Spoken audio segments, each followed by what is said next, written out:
Okay, all right. Hey, good morning, happy everybody. Saturday. Happy Saturday. Good morning, everyone. We're here, we made it. I'm Sean, this is Allison. Hi. We're Spoken Garden, if you don't know.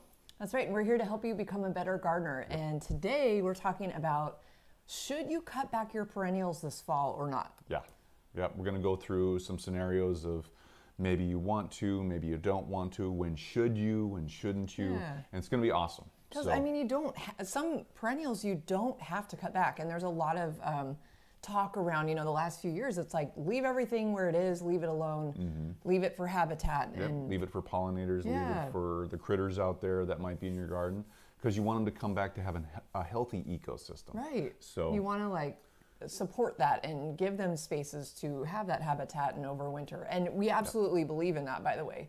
But there are some perennials you probably do need to cut back for certain reasons. Right? Yep, and so those are usually, they could be for aesthetics, they could be for diseases and pests, and we're gonna go over that with some really great examples today.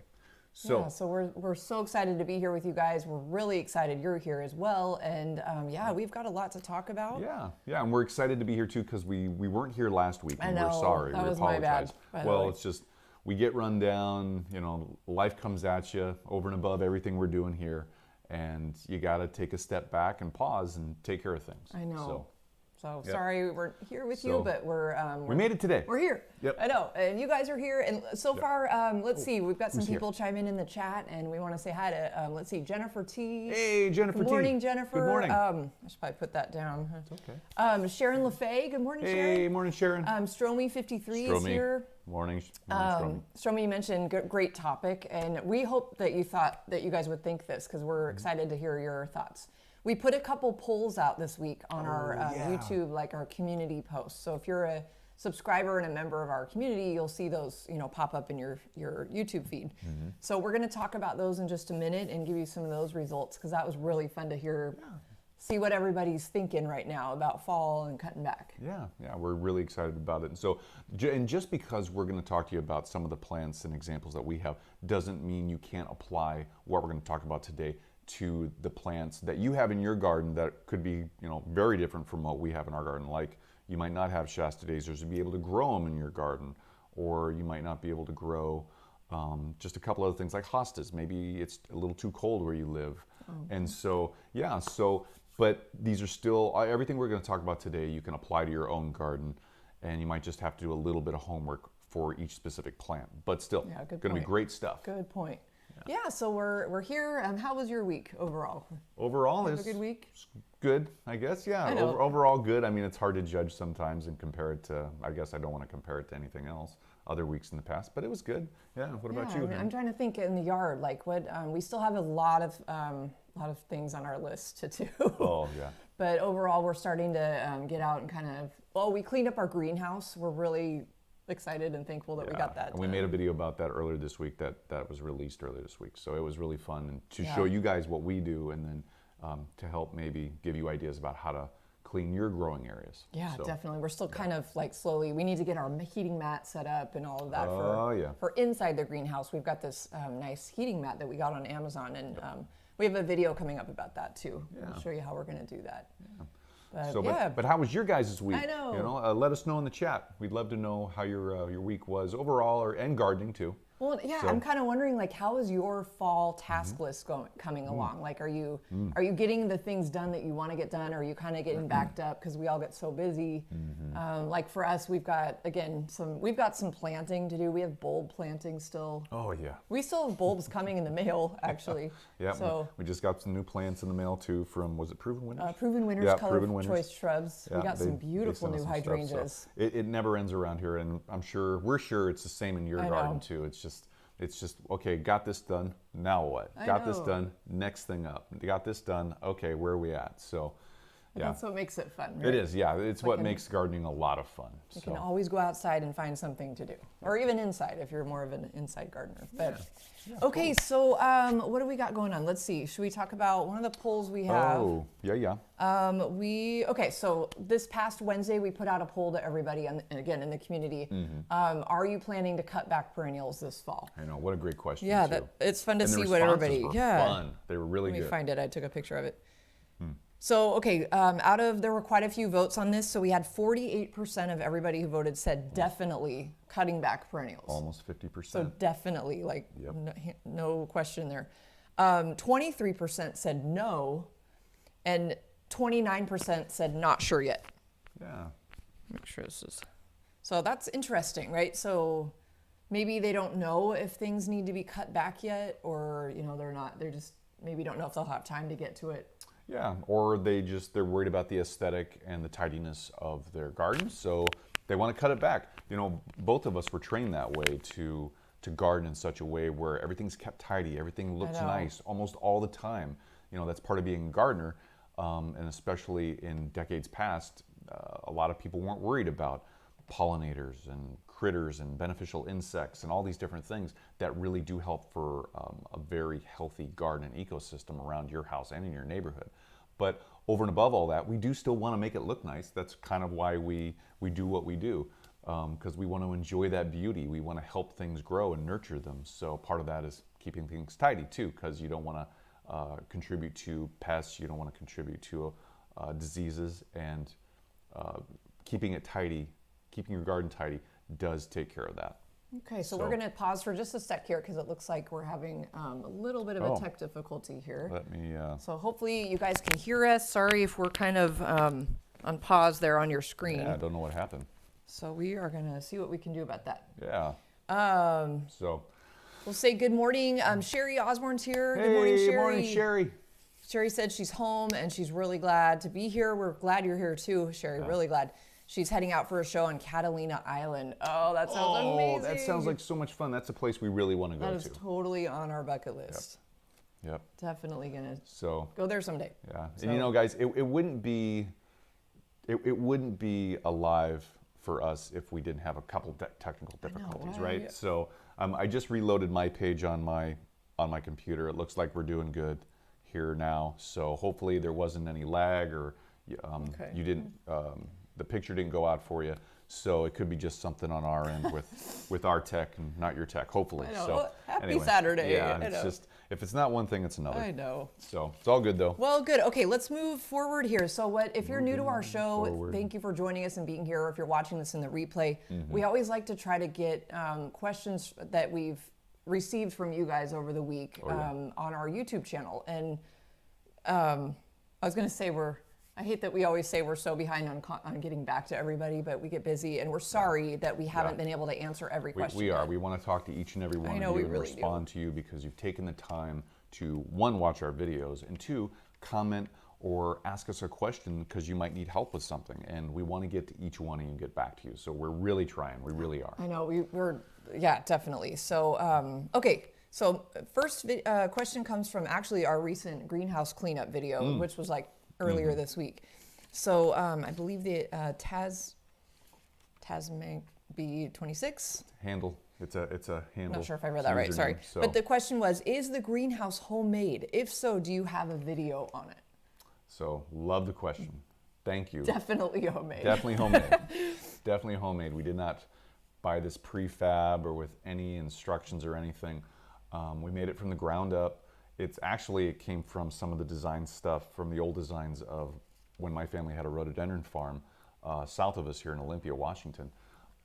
We used to build our own greenhouses, and I think my dad might have either learned it from another grower or saw it and came up with his own design based off other greenhouses or grow houses that he saw. But it's basically a copy of that, and all it is just, it's real simple. It's not completely airtight. Almost at least no homemade greenhouses really are. But yeah, it's steel posts, steel pipe in the ground with rebar hooped over. And then it's got 2x6s going down the base along, lag bolted on each side, sandwiching those posts on each side of the greenhouse down at the ground level. And then there's 2x4s up top of that. Pinching the rebar to keep that in place and keep everything steady. And I could go on and on about the construction, but yes, totally homemade. It works for us, and we want to actually add on to it. We do. Yeah. We really need to. We're out of room in there. Yeah, we kind of, they always say you grow into the space that you have, and we definitely have done that. I know, it's fun. This, the greenhouse came about, we've been wanting one for a while, but it was our COVID project. Yeah. Well, at the beginning of COVID, yeah, too. beginning, like we started early that spring COVID. February 2020. Or winter, I guess it is at that point. Yeah. But I mean, we were anticipation of spring. We wanted it to grow seeds and all sorts of stuff, get ahead of some things. And we started building it, and it got completed before we even started doing any of the videos or anything. And so that's why there's no video of it. That's right. We did have that right because Yep. we started the videos after that in 2020, later in March. Yep. Yeah, that was our first set of videos there. Yep. But yeah, we if you're lucky enough to be able to find one of those kind of pre-made kits that you just sort of those greenhouse kits that you can kind of just piece it together and they're done.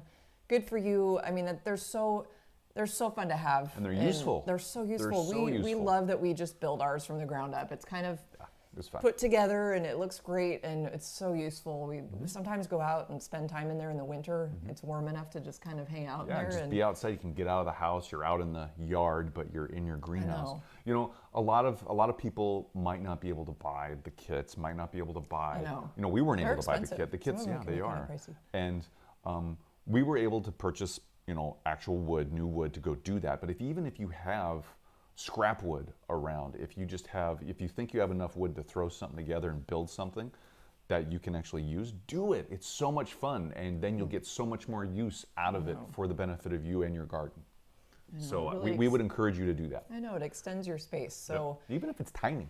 I know. Well, I know people that have those, it's just like almost a tray rack that just have enough room to put seeds in them, and they keep it outside and it's covered with plastic. You can those are fairly inexpensive, and there's a lot of different configurations. You can have it up against, probably don't want to put up against your house, but if you have it close to the house and it's enclosed, that's good. It'll get the residual heat.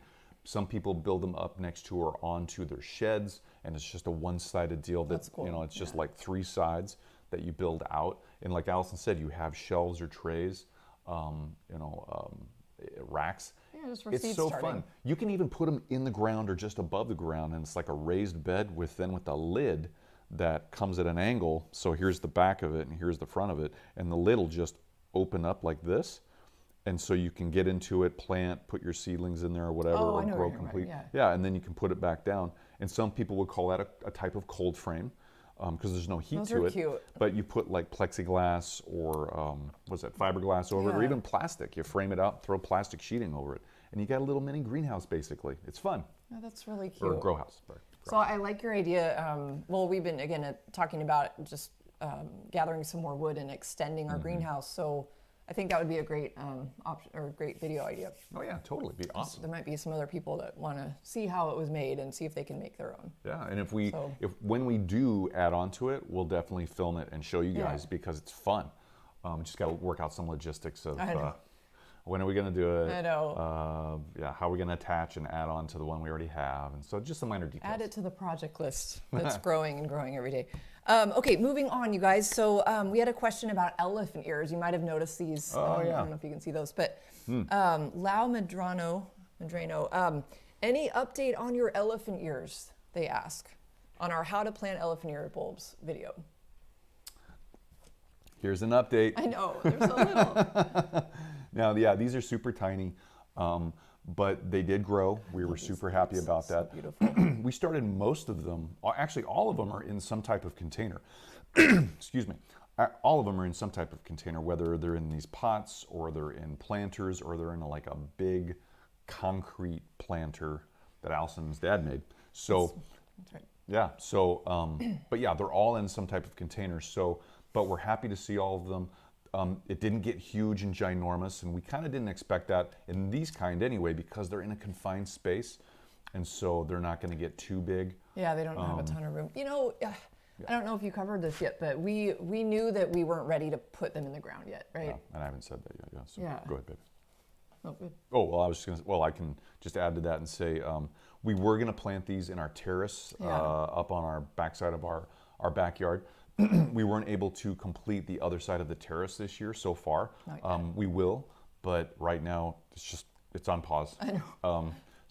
But these were supposed to be planted in there, and we wanted to get a head start. Some backstory if you haven't watched that video. We wanted to get a head start on growing these early in the season, and so we did, putting them in pots and getting them to grow.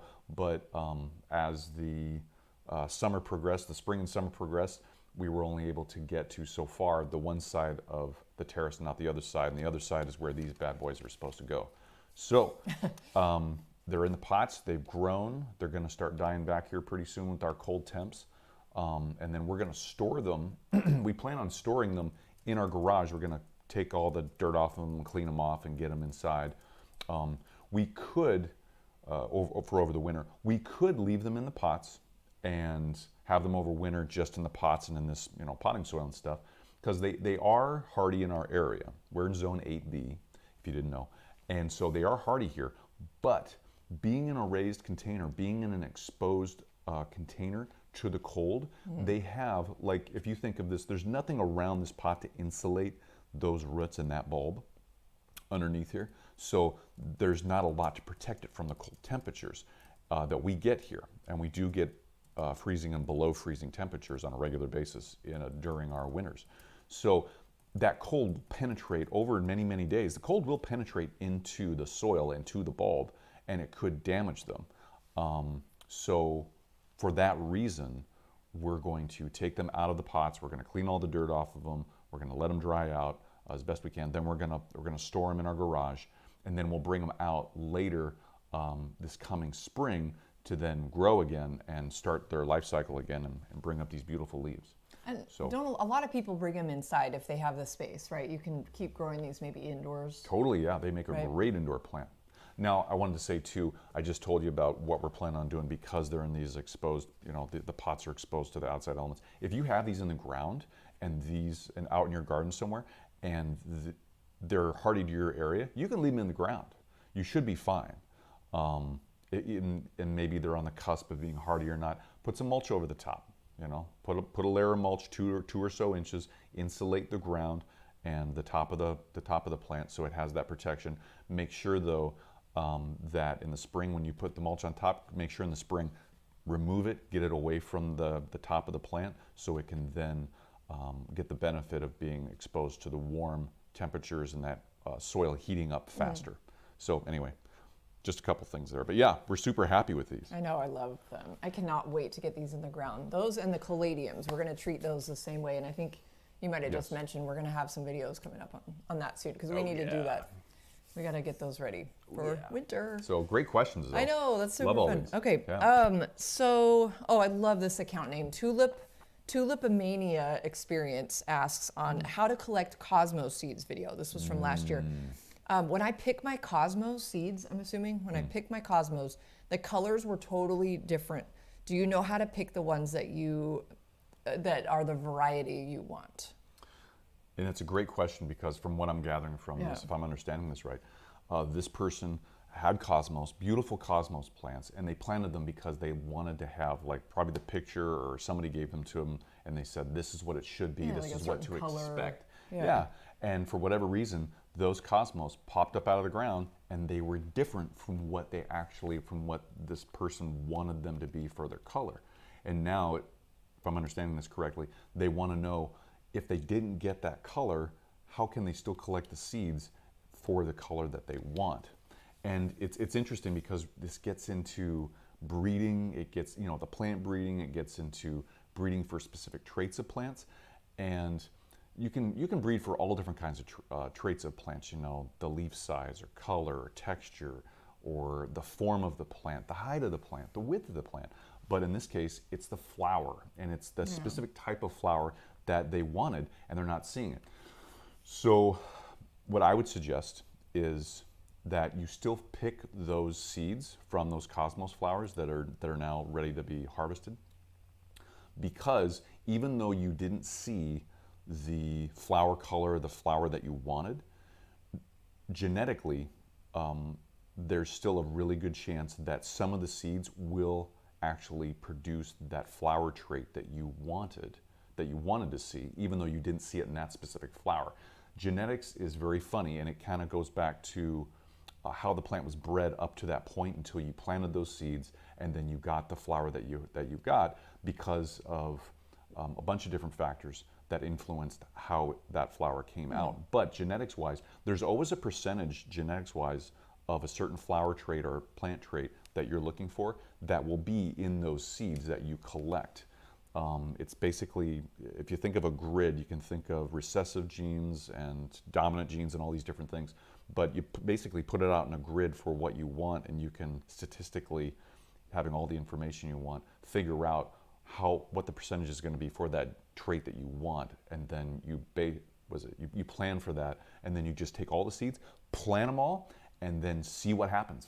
That's part of breeding plants. Is you can do all this analysis and do all these statistics and mental gymnastics, but at the end of the day, you literally have to take what you have, plan it out, and see what happens. I know, that's interesting. Well, we had this similar experience. I can't talk. Cosmos seeds. So we have candy stripe cosmos, which some of you might grow. It's one of our favorites. And if you're not familiar with it, it's a beautiful cosmo, like typical cosmo flower, and it has white and just this pink, like bright pink kind of like lining around it. And basically every flower or every seed you grow from that pack, they might look a little bit different. Yeah. I don't think we have one that's the same. No. So it's really cool to see how they all turn out. There's a lot of variation. There's a lot of genetic variation in those flower colors and patterns. Yeah, and it's hues just beautiful. Yeah. But this year, now we collected seeds from those cosmos last year, and we actually had a few seeds left over from that seed pack. Oh yeah. We planted them this year. They are there's not a stitch of white on them. They're all bright pink, and they're gorgeous. But it's like, whoa, that's not really what you were expecting. And just because we had those flower colors and it wasn't what it was actually marketed or what we thought it was going to be, doesn't mean that trait, those flower colors and that specific pattern isn't genetically still in the plant. It just wasn't expressed. That's so cool. At this time during this summer with these plants that actually flower. But the next generations that come after that, if we keep collecting the seed and planting it, those traits will come out eventually. So it's interesting because you have to, the plant has to trigger those genetic factors. It has to trigger those in its growth pattern and cycle, and it can be triggered by sunlight, certain amounts of sunlight, certain amounts of water in the soil, different kinds of stress that the plant has, and even nutrient levels. It can all be expressed in from those different reasons in those different ways. So plants are amazing. That's really it's cool. So. Yeah. Sorry you didn't get what you wanted, Tulip Mania experience. Yeah. But I'm sure that what you had was beautiful, but I know if you want like a certain color, that can be kind of frustrating. Yep. Get all those seeds, totally get all those seeds from the plants and collect them all, because the more you collect, the more of a chance you'll have once you plant all those seeds back out later this next season, you'll see the actual flower that you want. So it's almost a numbers game. So collect as much as you can from that plant, if you can, if you have the space and the time to do it, and then properly treat all of those seeds to hold them over for the winter, and then plant all of them, because the more you plant, the more chance you're going to have of a higher chance you're going to have of seeing the plant and the flower color that you want. Well, and I mean, more cosmos and beautiful flowers. I mean, you cannot go wrong. Didn't we had like a half a bed of those out in the front yard, and I mean it was like the it was cupcake crazy. White. Oh yeah, cupcake cosmos. white. They're gorgeous, and they're everywhere. And every year we didn't even grow any from seed this past year. Totally. Maybe a few, but like these were all volunteers from. I'm really glad you brought that up, because for the cupcake white, no genetic variation that we saw in that flower color and the size and the growth and the vigor of the plant. Completely the same as last year. Huge, over 6 feet tall. Huge, just this big blooms. teacup size, I love the flowers. And it was just that bright white flower. So it's interesting, from the cupcake white with no variation that we could see from year to year, and then the candy stripe with lots of variation in flower color, size, and even the hues of the different pinks and even reds, like magenta. A couple of them are like bright magenta. They're really different. Yeah, they're beautiful though. So it's fun to see what you get. There's a lot of variation between them, and it's fun. I know, it is fun. Yeah. So thank you for your questions, you guys. We're going to move forward. We want to check in with all of you watching or joining us live. So we hope you're doing well. We hope you have some tea and coffee. We just threw a new poll up just for fun, just to kind of see. And I love that the question is just, are you planning to tackle any of the tasks on your fall gardening list today? And so far, everybody's like, yes. Awesome. So love seeing that. Awesome. Right on, you guys. Yay. Oh, Connie. So, good morning to Connie. Morning, Connie. Connie's in Oregon, and was surprised at how many Cosmo volunteers came up this year. Ditto, like we had so many. Oh, Cupcake and White. Love Cupcake White. I know, those are, you just can't go wrong. They're just so beautiful. But moving forward, I think we're ready to kind of get into our topic, why we're here today, what we're talking about. So, should you cut back your perennials? And we're talking herbaceous perennials. Should you cut them back this fall or not? And what are the reasons why you might want to cut them back or not cut them back? Because there's a lot of different viewpoints. There's a lot of different reasons why you should cut some of them back versus not. So we're going to kind of just get into it. We're not going to teach how to cut back today. That's not the focus of this. No. And it can be specific from plant to plant to plant. So depending on how it grows and different factors. So, but we're going to have some videos on that coming up later this month. Once our plants get ready to actually shut down, I know, they're kind ours of aren't holding ready on. really yet, which is part of maybe why you don't cut them back right away. So before we get into that, do we want to mention our classes? Sure. Great. That's a great idea. I know we've been really excited to meet a lot of you on amphi.com where we're doing some classes. Woo-hoo! We have a blend of a couple free classes. We've got some paid classes. We have a Halloween class coming up soon where it's going to be talking about spooky plants. Scary plants, oh my. I just got the look. You I'm can't giving see it, Sean a but look. I just got a look. Oh my gosh. So, okay. Yeah, so on Amphi, we've got some free classes. We've got some paid classes because we really want to help you guys out there, and we want to make it worth your time. We want to make it very specific to you. And those classes that are very specific to you that basically coach you through a couple different things are the pruning coaching sessions. So what we want to do there, it's only 30 minutes long, but we literally will talk with you about pruning in general. If you just want to know some basic pruning information, different cuts to make, what to expect during different kinds of year and things, or what to do during different times of years. Or we will actually go through, and if you have a specific plant that you want to prune but you're not sure what to do and when to do it, we'll coach you through the whole thing. We'll talk you through and help you with that. So that's part of what's on. There's also garden coaching. If you want to just talk about your garden and get some help with what's going on in your garden or some ideas, or just walk through what needs to be done when, we can do that too. There's also plant propagation, which we love to propagate plants. So there's a free class that talks about, that just gives a quick overview of plant propagation, and then there's also a paid class that we can offer to tell you about specifically taking stem cuttings and some ins and outs and what to look for, what to do, what not to do. And so really fun. So really fun. So just wanted to add that in there, and just hopefully that will help a lot of you out there. I'll throw a link up for our Intro to Plant Prop class. Sweet. That's the free one. And right now we're offering that once, maybe twice during the week. It's just a 20-minute class. And we're kind of playing around with what time works best for us and for you guys. So totally. And so while Allison's doing that, I'm going to shrink us. We're going to shrink down, and here we go. So let's get started with this.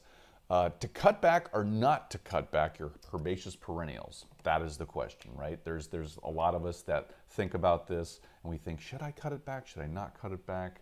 What are some good reasons to or not cut them back? And so we're going to go over that today. It's going to be awesome. I know. I'm really excited to talk about this. So before we get started too, we want to just put this question out there and ask you to help you think about this for your own garden and the plants you're interested in. What perennials around your garden might need to be cut back before this coming winter? Because we're almost to mid-fall right now. I mean, gosh, crazy. Time is flying.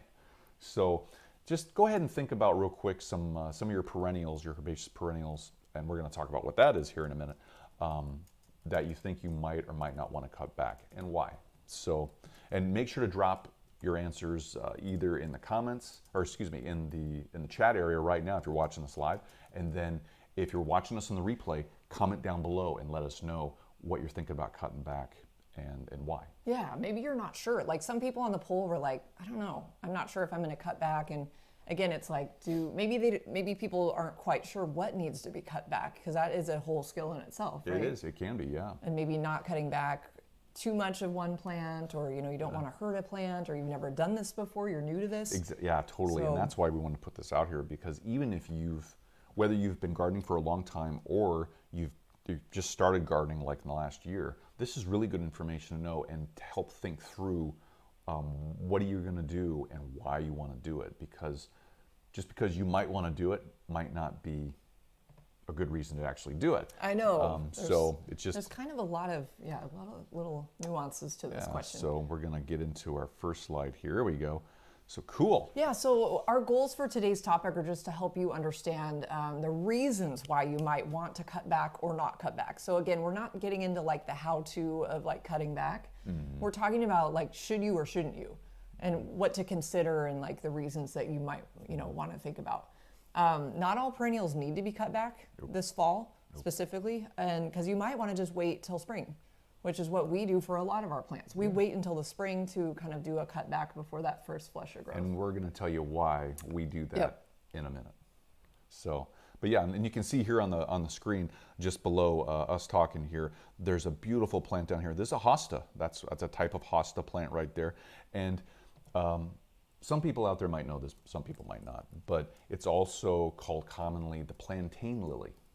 And it's an actual bulb. Hostas are a type of bulb. It's interesting. Sometimes, before I went to school and was learning about all this, I didn't know that. I thought it was just like, yeah, it's just a regular plant. It comes up out of the ground and does its thing, and then it grows, and then dies back down, and that's it. But I never thought about it as an actual bulb. I thought it was just like, Shasta daisies or black-eyed Susans or coneflowers or whatever else is out there. I didn't realize there was a difference with the hosta.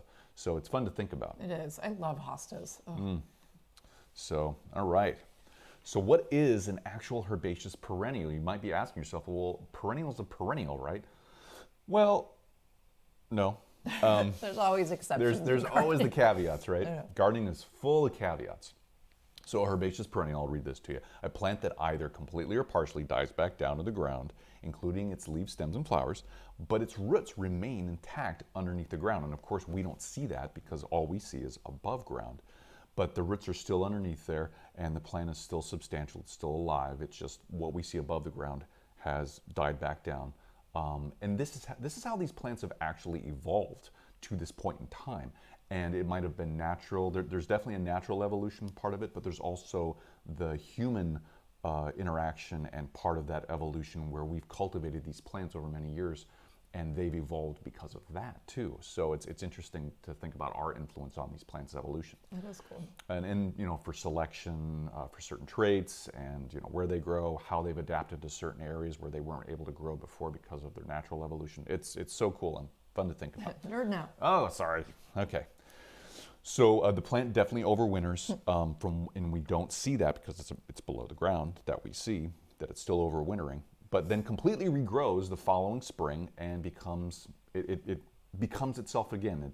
It grows again, and hopefully it becomes larger and either in size or shape or anything. So right here we have 3 groups of herbaceous perennials that we've grouped them in. I was just thinking that this isn't like an official this is how it is. Like this is just Sean and I are very concrete, sequential, and so we have to kind of group things together because it just makes it easier to explain. Yeah, we have to put our own system to things to help us with certain plants and to help us move through certain questions and projects and things. We're systematized. We really think that way. Maybe you do too. Maybe the way we are. Yeah. But we can be out of the box too. But so these are the groups we put together for herbaceous perennials. Herbaceous, sorry. Those that grow from they all grow from a crown. So those that grow from a crown that grow multiple stems, like out of one crown. Those that grow from a crown with a single stem, and we'll show you examples of all of these in just a second. And then bulbs. Bulbs are considered herbaceous perennials. And some bulbs. Yeah, and these plants. This is our system. This isn't technically recognized by anybody except us, but it helps us explain and also helps us understand these plants by how they grow, by their structure, and when we can plan for things, we can look at the plant and say, oh, because it grows like this, I can do this, or it grows like that, I can do that. So, and whatever system you come up with is perfectly fine. Just as long as it has the plant's health and you're perpetuating the plant in a really good way, and you're helping it live its best life. If it works, it works. So that's where That's where this comes from. Yeah, So, makes sense. and I get to play a video Got a clip. little video clip. So, We were this might not be the best, smoothest transition, but just bear with me here. So the first clip number. Hey guys, so we're out here on location in our backyard. It's really fun.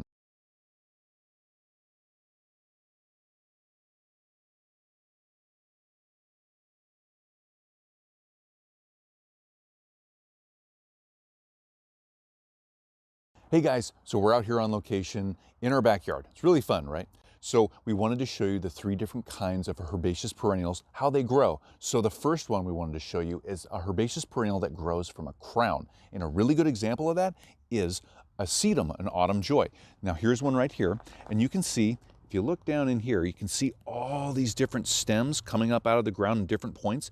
This actual sedum, it's growing from a crown that starts right about here and it goes all the way over to here with all these stems, and it's just this plate like we were talking about before we started showing this video. It's just this plate, and all these stems are attached to this one plate, and they're just buds that grow up into these stems over year from year from year, and this is how a herbaceous perennial growing from a crown grows, and this is a great example.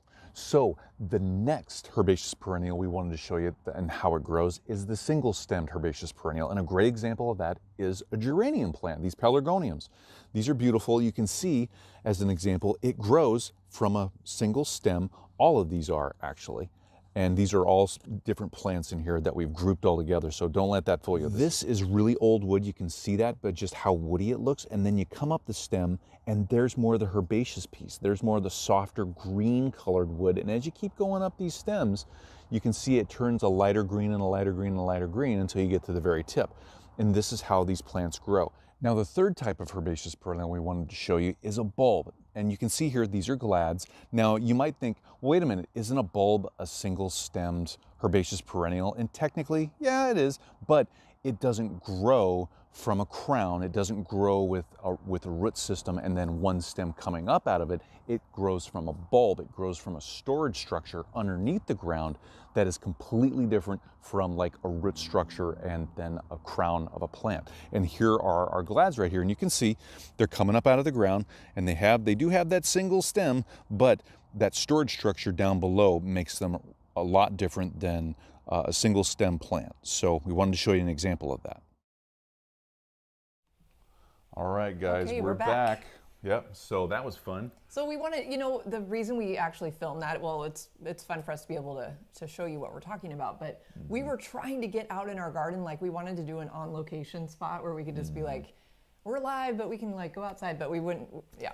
We're still working on it, We tried some new technology and it just didn't really work as work so well as well. we thought it was, but we're working on it, so yeah, it'd be fun It was to do that. kind of fun though, so we figured, well, we'll just make a little video for you. Yep, so totally. So those are kind of examples of the 3 different groups that we that we put together. So we can kind of move forward now and talk about examples of those types.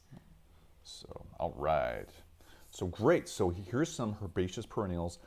So which of these herbaceous perennials can be cut back in the fall? And we've got them broken down into these groups.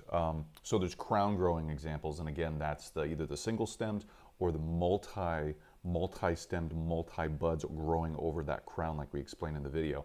And so these examples, definitely Shasta daisies. Yeah, Shasta daisies right? are the first one that come to mind for me for especially like multi-stem. Oh yeah. Because they're just massive, right? They just come up and they're just... And the sedums, Sedums that was too, that was in the video, and that's a really good example of seeing those clear stems all coming up from that one base, that one crown there. It's fun to see that and to think about, there's just this massive plant and all these little buds that could just go boop, boop, boop, boop, boop. I love watching sedums grow. They're so fun to watch. Awesome.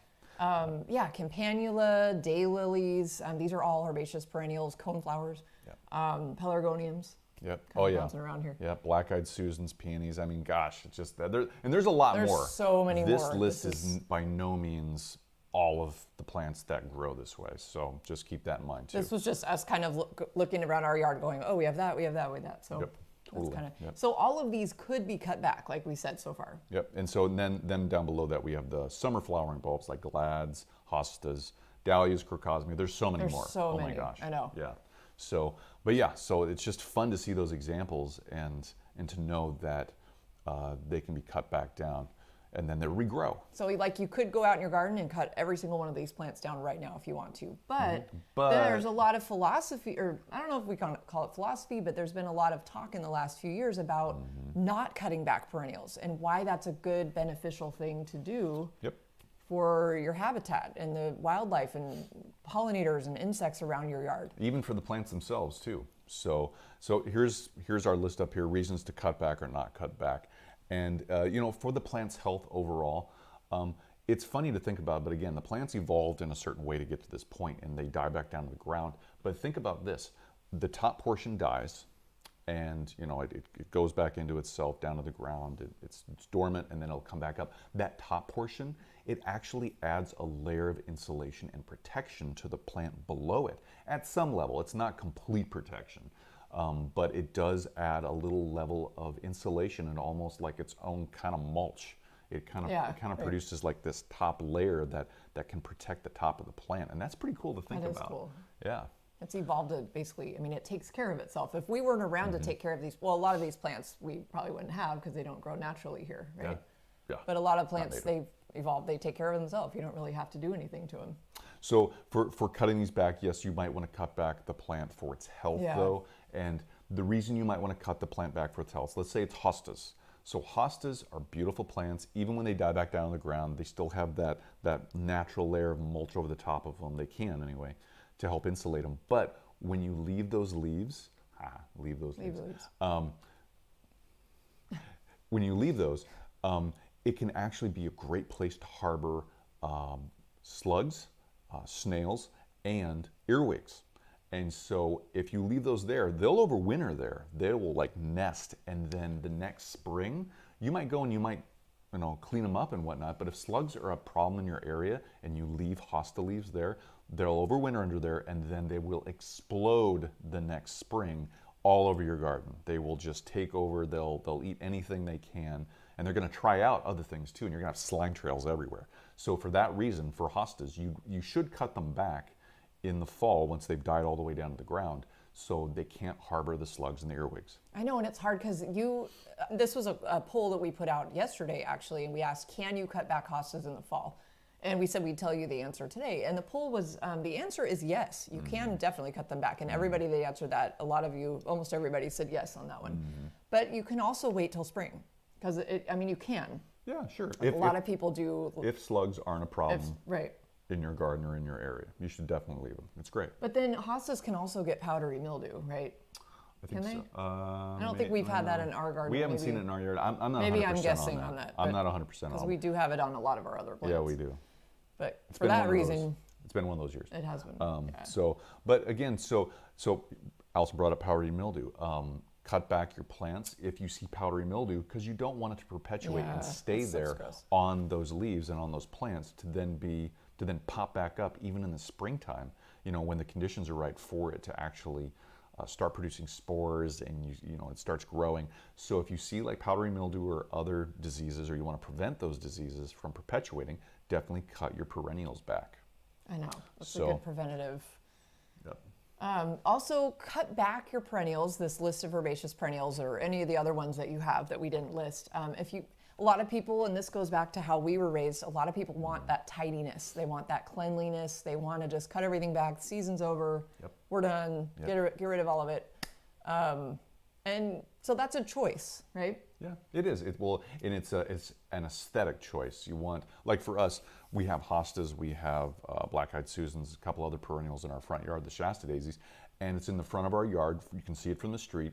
We want to keep the front of the house looking nice and tidy for curb appeal. We don't want our neighbors to think, oh heck, the McManuses are letting their front yard go again. Oh my gosh. We don't want to have that impact on our neighbors and people going by. We want our house to look nice. So from that standpoint, we do cut some of those perennials back, either all the way to the ground when they're ready to, or to a certain point, like we're going to tell you about here in the Shasta daisies in a little bit.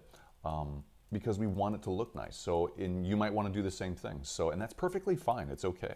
So, and that comes down to a personal choice too. Now, don't cut back. If the plant is still actively growing and green, you probably shouldn't cut it back. Let it go through its cycle. Let it shut down. Let it do its thing. if you get ahead of it in there and cut it back while it's still actively photosynthesizing, it's not going to be, it's kind of not nice.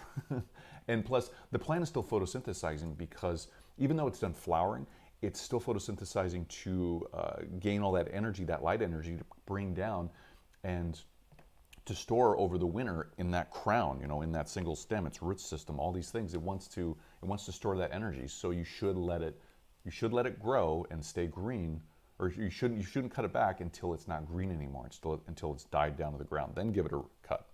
So, but also don't cut back like we've been talking about. If you want to provide some habitat for beneficial insects and pollinators and other critters in your garden, in your area, they, like a Shasta daisy, again, Shasta No, daisy. I love, yeah. They can be so thick, they're so dense that they provide cover, they can provide a food source, because not only is it covered, but other insects and things that may be beneficial, might not be, will get in there too, because they want to live somewhere over their winter. They don't want to be exposed to the cold weather. So they'll get in there too, and then other critters can get in there, like birds and other critters, and get in there and eat them. And it's a food source. So it provides food. So anyway, And I guess we decided to put this on the list as well, because this is also kind of like, if you're not quite sure if you should cut it back or not, maybe don't, unless it looks like it really, really needs it and you do some research. And but if you're not sure, just leave it alone. yeah. At least until you get to know your plant a little bit better, and then maybe next year you can take care of it in a different way. But or you can learn at some point at this. If you're not sure, go.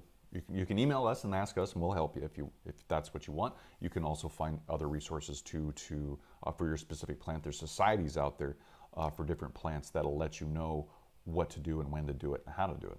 Well, and it's so dependent on where you live sometimes too, right? I mean, all very. of these are general, do cut back, don't cut back. And it's all up to you and what you know about your garden and your plants and what works best for you, right? Because some of these might not work for like a zone 3 or a zone 11, or, they could be a little different. So They can be, yeah. So with that, let's go to our second clip. yay. Hey guys, so we're out here on.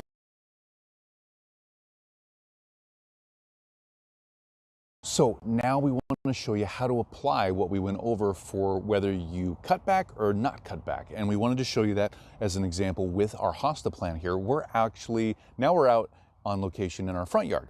And so here's a hosta plant. It's viewable from the road. Now, when these die down to the ground, they can provide some insulation for the top part of this bulb, this plantain lily, this hosta, but also it can provide some habitat, some cover for different critters out there. Now, hostas can harbor slugs and they can harbor earwigs when they die down to the ground and all this leaf material is dead. And so if you don't want slugs in your garden, if you don't want to house them and overwinter them in your garden, and they are an actual pest that you see every year, and you don't want them to spread everywhere, you need to clean up your hostas. And the other thing is if it's visible from the road, for us anyway, we like to get all this cleaned up. We don't want this untidy. We don't want something like this or any other plant, if it dies down in the ground, herbaceous perennial, to impact the curb appeal of our house. So for those two reasons, pests and diseases and tidying up and aesthetics, we clean this up, we get all this out of here.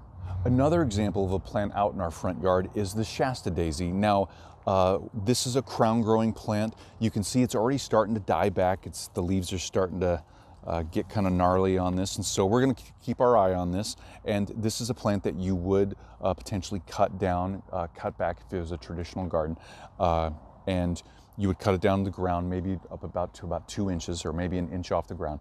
And in this case, we are going to leave this here. We want to have habitat. We want to have some cover for different critters over the winter. But what we're going to do is we're not going to leave it like this. We're going to kind of take the middle road. We're going to cut it about halfway down. We're going to even all this out, make it look a little bit more tidy, but it's still going to have that cover and the habitat for the critters over the winter. Okay, so those were just a guys. couple examples from a couple plants in our garden that we plan to tackle, and you heard what our ideas for those. Yeah, and we also have campanula. We have a lot of different plants out here, like campanula, crocosmia, and we definitely have the glads.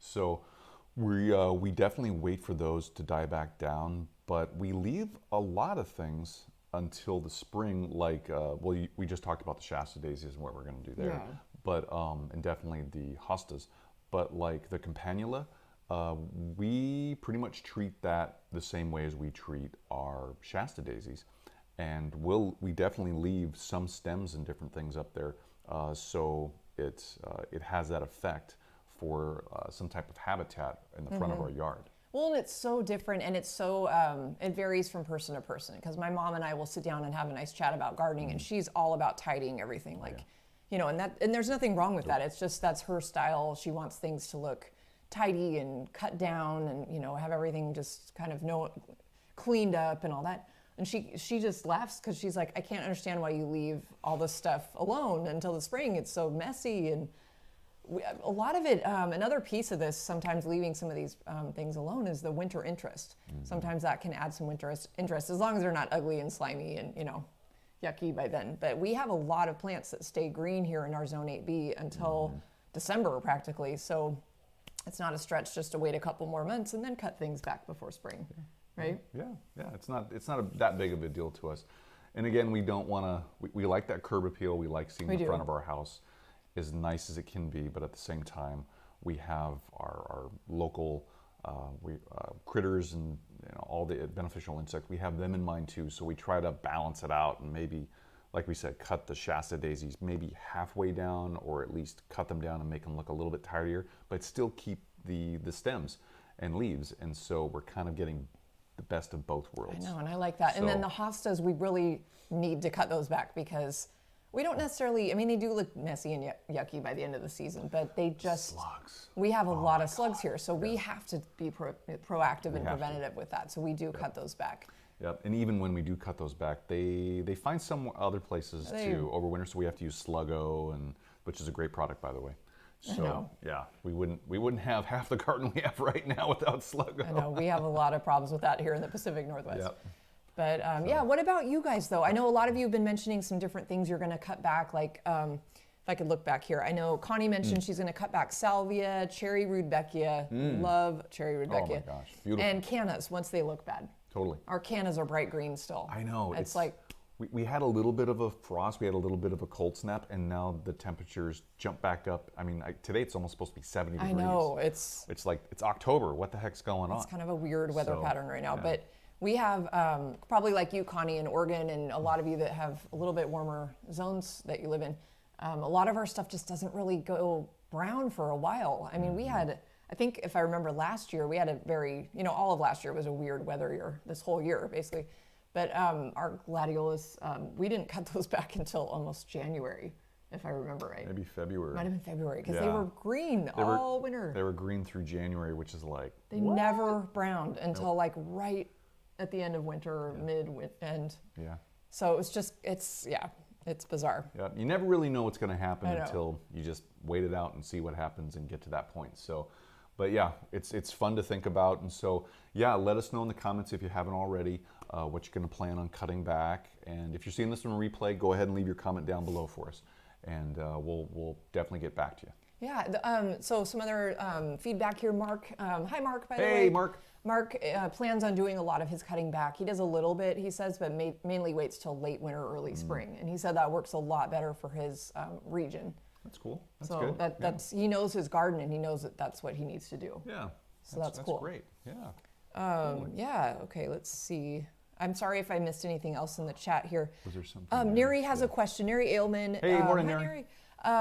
She was wondering, so unrelated to the cutting back, so taking a pause from that, she was wondering if we thought bougainvillea will grow in her zone. And she said she's in zone 9 in Utah. It's kind of iffy. Yeah, and we don't grow it. We can't grow it here. Yeah, we don't grow it here, and I know we both don't have any experience growing it, so we really can't speak to that portion of it. But you looked up the zoning. It's a hotter climate. It's like 10 and above, I think, but 9 might be on the cusp of like, you could try it and see, and maybe just make sure it's in super full sun and right. Yeah, protect it over the winter. So double check your zoning. Double check. Or not your zoning. You already know your zoning. You told us what that is. Double check the zoning of a bougainvillea species, cultivar, whatever you're looking at. Just really check well its zonal needs. for hardiness, and try and match it as best you can to your zone. If you can't find, here's a tip: if you can't find one that will actually is hardy in your zone, maybe grow it in a pot, in a container. Put it out on the deck in the spring and summer when the temperatures are okay, and then when the temperatures drop below its hardiness, its ability to stay hardy in your area and survive, bring it inside. Find it an area, if you can, in your house that will give it the amount of sun it needs, and you keep it watered and just keep it healthy. You can bring it in. That's what a lot of people do. Like with our elephant ears here, that's what a lot of people do. They might not be hardy in their area. They put them in a container. In the summer, spring and summer, they're outside. They're growing, they're beautiful. They add to the outside garden. And then when winter comes, they bring them in. Well, and that way they're still growing, right? Yeah. So they're going to continue to get bigger and bigger. And yeah, and they'll stay healthy. Yeah. And so that's great. So yeah, if that's something you think you want to do, go ahead and try that. That's a good tip. Yeah. I know we really don't have any experience with that plant because we have seen it around here before being grown, but we've never tackled that in our. It just wouldn't do well unless we do like in a container or something. Yeah. Cut it back, move it in, and then move it out every year. And also, it's not to say, Neri, that you couldn't grow in your area if you have a specific microclimate where you live. If Totally. That's a little bit different than your overall area climate, your region climate. Where you live, you might actually have a little bit warmer temperatures, or it might not get as cold in the winter. You might get more sun. There might be some differences just climatically where you specifically live versus the rest of the region where you live. And so take that into consideration too. If you don't already know, try and find out or map it and track it. And it might surprise you how just even the littlest differences where you actually live in your garden is those differences compared to the rest of your region. Because we have microclimates all over the place in the Pacific Northwest that don't follow the set standard of the USDA hardiness zones. They're different. They might be a little bit warmer, they might be wetter, they might be drier. It's crazy to think about. Those little pockets are crazy. Yeah, so definitely look at your microclimate. Oh, that's really good. And then Mark had some really good feedback because he grows it, which is helpful. Oh, yay, cool. Woo. So he's in El Paso Zone 9, or Zone 8, sorry, which is so crazy. We're Zone 8. We're Zone 8. But it's so different.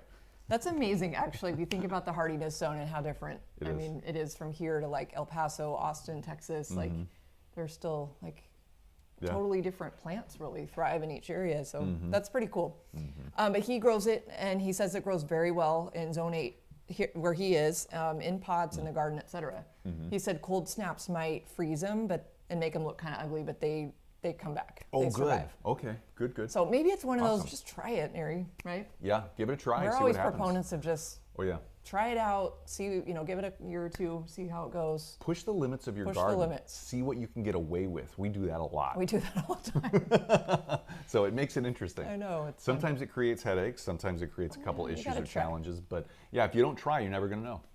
Yeah. So that's fun. So cool. Thanks, and thank you, Mark, for chiming in, because that is not a plant that we have a lot of experience with. That was great info too, man. So Thank we you. appreciate that. But you guys. So really, kind of to wrap up our topic again, coming back to what we were talking about. So, should you cut back your perennials this fall, or shouldn't you? It's totally personal choice. Yeah. There are some variables like, again, any pests or diseases, or for the plant's health that you might want to consider, yes, cutting them back. Some people love to do it just for tidiness and make their garden look a lot cleaner, a lot, tidier, I guess. And that's total personal choice. Yep, so it's just up to you, but know your why. Know your why. Try and know your why. You don't have to know your why if you don't want to. It's up to you. But it's always better if you know your why you're going to do something, and then you can start there and then build from that. And you can actually, once you know your why, you can learn a lot more about plants in your garden when you know that why, because you can maneuver through and figure out if it'll work, if it won't work. And trying things out from year to year a little different too would be a great way to gain experience, especially if you're new to gardening or you have a new garden or new space that you're tending to and you're just not really sure what's going to happen. Yeah. Either, leave things kind of as they are and let the nature just take care of it, or go ahead and do it and just give it a try. Yeah. You never know until you try. Never know. Yep. So with that, let's talk about what's flowering in our garden. Do you guys have anything growing in your gardens right now that's like some, beautiful fall kind of blooming colors? Guys. We're kind of obsessed with orange right now, so why not? I mean, that's a great fall color. Yeah, orange is awesome. So we have a lot of orange. It's a stretch on that bottom middle picture there. It's kind of a reddish orange, but Not everything's orange. kind of got excited and went on an orange kind of photo spree around the yard. We still have some dahlias blooming, which is amazing because we've had some heavy downpours of rain. And it's gotten really cold too. They're kind of hanging on. I mean, They not are. very many. Let's be honest. It's starting to look kind of ratty out there in the dahlia And the garden. powdery mildew's gotten The them. powdery mildew has Yep. taken over. So, but you see that beautiful dahlia there in Love the that upper orange left-hand dahlia. corner. Yep, in the center there, that upper row. Chiclet orange Esperanza. I know, that's a new fave. It's in our still yard. going. It's still going. It's awesome. It's a summer bloomer. It's a great shrub. It has tripled or quadrupled since we planted it, and that's just one of 3 we have. Yep, and it's turning out to be a great fall bloomer too. We highly recommend this plant, you guys. Yeah, and our hummingbirds love this plant, by the way. This is specific to proven winners. This is where we got this plant. Next up, the last far right upper row, Sumarina. Sumarina, Echinacea, and this Love is it. this is a new addition to our garden, but it's so beautiful. Look at that. Love it. Oh. I love all the different colors of the flowers. The younger flowers are kind of yellower, and then they kind of mature to this like little bit more orange, and then a darker color. I love that. They're beautiful. That lower left-hand corner, just one of our chrysanthemums, one of our garden mums out there. It's in a pot, but it keeps coming back year after year. I think this is going to be our 3rd year I think with it. so, and it's just Yeah. this gorgeous orange, just this vibrant orange. Love it. Yeah, and then that center lower row, campfire, know. campfire flame Bidens. Another proven winners plant that we're growing this year, and it's still blooming. Yep, new to us this year, but just did really well this year. So really happy with it. And last up, Gerbera daisy. Yep. So got a couple of those out there, and they're still holding strong.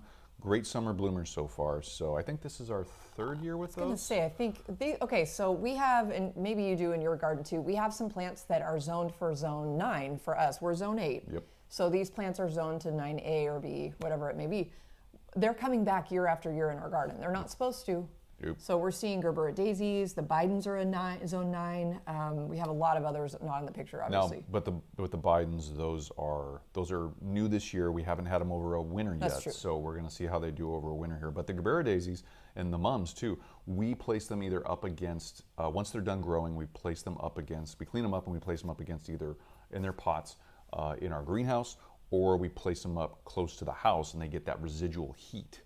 And then some of the other plants we heal in one of our raised bed areas. So, but anyway, we do protect them because we know they're not hardy to this area. So, but we try to, we're pushing those limits, and we're doing what we can to hold them over for the next year. So I think it's so cool that, I mean, our Calabricoa is a zone 9, and we're seeing it come back year after year. And there was one that we forgot about, and it came back and it thrived. Yeah. It's thriving, still blooming. We kind of Kinda forgot neglected about it too. Yeah. But it's really exciting to see. Like, I have so many favorite plants that we added this year that only go to zone 9. So we're going to definitely take measures to protect those and see what happens. They might come back next year. Who knows? Yep. We hope so. Hope so. We hope so. Yep. No. So with all that, guys, let us know what's flowering in your garden right now. And if you want to, please send us either by email, Sean and Allison at spokengarden.com. Send us some pictures of what's flowering in your garden. We'd love to see it. We'd love to share with everybody here on the live. And also, if you can't send by email, or that's just not the way you want to do it, maybe tag us on social media, either on Twitter or on Instagram at Spoken Garden, and show us what's flowering in your garden. And we'll be able to share it here on the live. Yeah. It'd be really cool. We'd love to see. Yeah, we want to see. We want to see. Mark So- says we have to get orange helenium. Ooh, yeah. That is on the list. I know we've talked about that before, right? One of the other previous episodes, we were all like, oh, helenium, it's so Helenium. beautiful. Yeah, And he said the red and the yellow would be good too, but totally. I want orange. Yeah, totally finding that. Yeah, Gotta get it. Gotta try those Gotta new plants. get it. Thank you, Mark. Yeah, we'll do love it, it. man. So right now, then, our upcoming We have lives. a couple. Yeah, we wanted to share with you. We're finally a little more organized, and let's see. We have, so next week we thought this might be fun. I know a lot of you maybe have probably already planted some of your bulbs, but we thought it would be fun to look at like unusual bulbs for fall, like beyond tulips, daffodils, and crocus. That'd be beautiful. Yeah, it's going to be a fun topic. And then on the 30th, we're going to talk about parasitic plants for Halloween. These are going to be fun because you might not know some of these different parasitic plants. And yeah, you know, they're parasitic, so they're kind of spooky or scary if you want to think about them like that. I'm really excited to learn more about that. I know, me too. It'll be fun to share with you guys what we find and what we can talk about. And then on November 6th, winter cover crops. Yeah, this was directly from, I think this was Sharon or Stromy53, and I'm sorry that we can't remember exactly who suggested this, but this was directly from you guys as a question like, hey, could you teach us a little more about this? Mm-hmm.